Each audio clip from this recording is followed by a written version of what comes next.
Smart TV လို့ပြောလိုက်တာနဲ့ Yoyo Smart TV, Android Smart TV နဲ့ Google Smart TV တွေမှာဘာတွေကွာခြားသွားတယ်လဲဘယ်အရာတွေကပိုကောင်းသွားတယ်လဲဆိုတာကိုမေးထားကြတဲ့ customer တို့အတွက်ဒီဗီဒီယိုလေးမှာပြပြပေးသွားမှာပဲဖြစ်ပါတယ်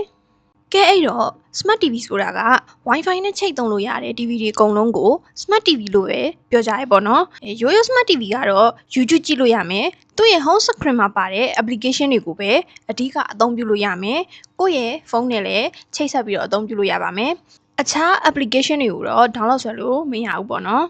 Android Smart TV မှာကြတော့ Google ရဲ့ Android OS ကိုအသုံးပြုပေးထားတယ် Play Store ပါလို့ application တွေကိုလည်း download လုပ်လို့ရပါမယ်ဖုန်းနဲ့ချိတ်ဆက်လို့လည်းရတယ်ပြီးရင် home screen မှာက computer desktop ဆန်ဆန် application တွေ setting တွေနဲ့ channel တွေကိုပဲအဓိကထားပြီးတော့ပြပေးရပေါ့နော်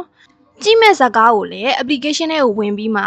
app ထဲကနေရှာမှပဲရပါတယ် Google မှာကြတော့ update မြင်သွားပြီးတော့သုံးရတဲ့ UI အစားကွာသွားပါမယ် Home screen မှာက Netflix, YouTube, Disney, HBO တွေမှာထွက်ထားတဲ့ movie, series ကောင်းတွေကိုတခါတည်းလည်းပြပေးပြီးတော့ကိုကြည့်လက်ရှိတဲ့ဇာတ်ကားတွေကို user ရဲ့အကြိုက်ပေါ်မူတည်ပြီးတော့အရှိကနေပြီးတော့recommend အနေနဲ့ပြပေးရပေါ့နော်ပြီးရင်မိသားစုဝင်တဦးချင်းစီအတွက် profile လည်းခွဲထားလို့ရတယ်ကလေးတွေအတွက်ဆိုရင် kid profile တည်တံ့ထားလို့ရပြီးတော့ကြည့်နေကြဇာတ်ကားတွေကိုလည်း personal recommendation အနေနဲ့ထားလို့ရပါတယ်အခုမကြည့်ပြလိုက်တဲ့ဇာတ်ကားတွေကိုခဏနေမှကြည့်မယ် watch later မှတ်ထားခြင်းနဲ့ဆိုရင်လည်း TV ရဲ့ library ထဲမှာ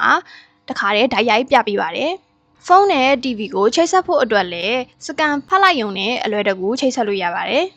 အဲ့တော့ Smart TV ကိုအရင် model ဟောင်းကိုပဲသုံးချင်တယ်ရိုးရိုးရှင်းရှင်း application တွေကိုပဲသုံးချင်တဲ့သူတွေအတွက်ဆိုရင် Android TV ကအဆင်ပြေပါတယ် Google TV ကတော့ update version ကိုမှသုံးချင်တယ် design ကပို့ပြီးတော့ခက်မိတယ် smart ပို့ဖြစ်တယ်ဆိုတဲ့သူတွေနဲ့ဇာတ်ကားတွေကိုလည်းရှာရလွယ်ချင်တယ် function စုံစုံလင်းလင်းလည်းသုံးချင်တယ်ဆိုရင်တော့ Google TV ကအဆင်ပြေပါတယ်